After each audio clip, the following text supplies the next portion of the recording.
Welcome to my first YouTube series, okay? Honestly, this is gonna be really insightful for you guys to get to know me a little bit more, and for me to just let you in on like my thoughts and my methods and like what got me here today. But the first video, I just want to tell you guys a little bit about me. And if you're a mum and you've kind of looked in the mirror and you feel like you've actually lost yourself, you're looking in the mirror, you're looking down at your stomach and your body, and you're like, what the hell is even going on? This doesn't even feel like me. And it's so hard to either get yourself back to where you was before if you were in a good condition, or if you wasn't and then you've gained even more weight. Now it's like, how the hell do I even get myself out of this? And you know what, with having 3 children, is after every single child I have experienced some form of low self-esteem, like panicking, feeling like the whole world is on top of me, feeling ugly, feeling like worthless, okay? And it's so, like, even looking back now, I'm like, no, like, don't feel that way, you're gonna feel good. But when you're in the thick of it, it's almost like nobody can tell you any different, because your feelings are so strong and it becomes your way of life.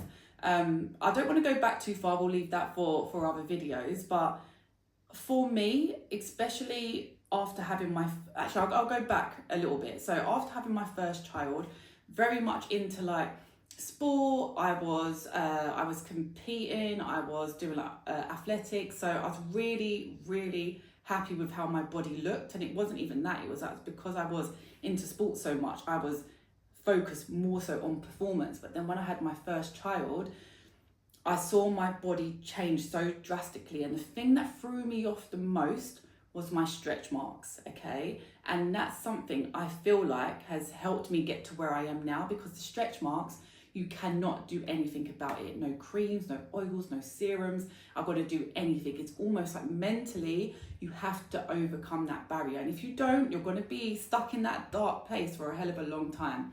So I had to overcome that. And it took me a very long time. There were so many tears. I even went as far as to like cover my stomach with foundation when I went on holiday. That was how bad it got, until I started overcoming that. And then I want to take you back to like having my third child, and she's 5 years old now. I got to a place, because I had 2 of my babies, my second and my third, they're 20 months apart. So my body took such a big hit in a short space of time. And I had put on so much weight, my body was out of shape, my bum was non-existent. I remember just being in tears one day and just thinking, am I just a mum? Is this all I am? Is this all I have to serve the world? Obviously I've got 3 beautiful children, but then there's that other aspect of Vicky is no longer there. Like, who am I? Am I just mum? And I remember there were times I did not want to get out of bed. I just felt like I was just so ugly. I felt like my body was just misshaped, wasn't happy with it. And there was a time where I said, I just can't do this. Like, what is actually going to help me, like motivate me to get up? And then at that point, I was like, you know what? Enough is enough. Like, I can either keep going down this spiral every day of like feeling crap, or I've just got to get up and do something about it. And it was that breaking point of me messaging my partner saying, I don't really know how I'm going to navigate this. I'm so low, I don't know how to get up. And the only way up is just to take that first little step forward. And I think me actually messaging him that made me actually think, because I was typing it out in real life, like, wow, I've actually got this far and it's so bad. So that's kind of what helped me to make that first step to keep going.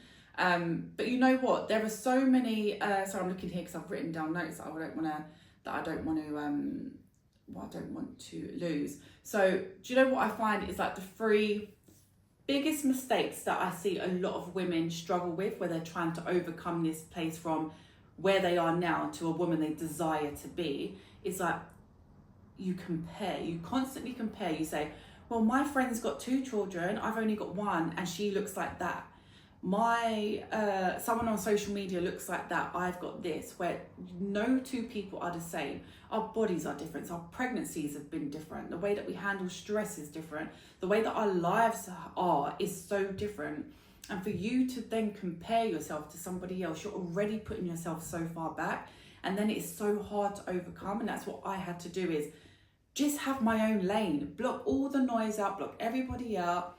It was all about me and me speaking to my partner, because he's the one that I opened up to, and actually asking for help. Like, how do I navigate this? The second thing is like a massive one here. I said I got to a place where it was like enough was enough. I didn't have to wait for no motivation. I didn't have to wait for somebody to physically drag me out of bed and do my core workout and eat a healthy meal. I literally had to say, I have to just not think about things or when I'm in the mood. I had to just put one step forward, one in front of each other, and just keep doing.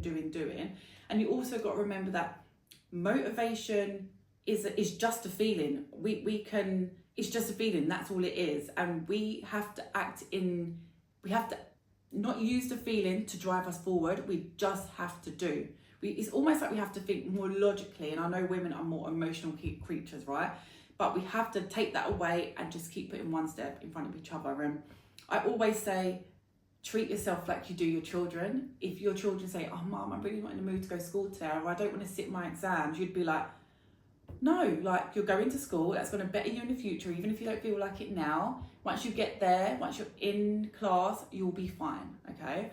I think another thing going back is like a lot of ladies think like you're hardcore, you need to do it alone. And this is something that I've struggled with all my life. I'm like, Vix, you're strong, you can do it, you can do everything. You don't have to ask anyone for help. But when I had my second baby, that's where I knew, wow, my life is there's a big change now. I have to ask for help.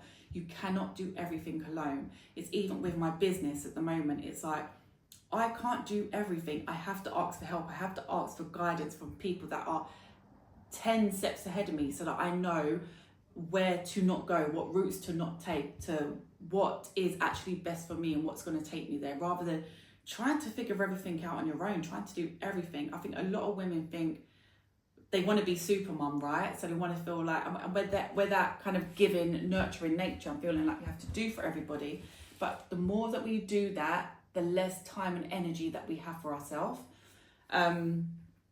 And you know what actually works is that if you start to create a routine around what your household looks like, not what everybody else is doing, what works for you, what goal do you actually want to reach? Because your goal is totally different to everybody else's.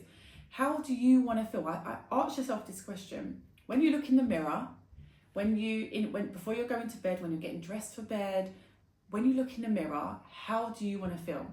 Okay, you're not doing this for your partner, for your friends, or your loved ones. You're doing that for them to have for when you're feeling good, that has a ripple effect onto them.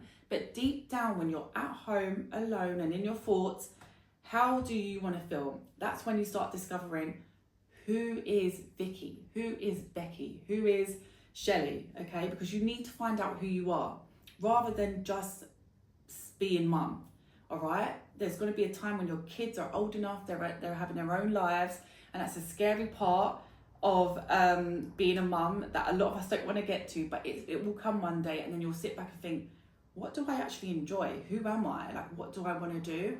And it really comes back to being able to make that decision today and say, I'm going to do everything in my power to feel like me, to get my body and my mind in the best shape, physically, emotionally, and mentally, so that I'm able to take on whatever comes my way, and I can overcome it with confidence. All right. So that's a little bit of a backstory about me and how you guys can kind of use those bits now to take into your life, and how you now move from where you are now to just that one little step closer to where you want to be. But I hope you enjoyed this first YouTube video. Super excited for you guys to be watching this, and remember to like, subscribe, and comment below.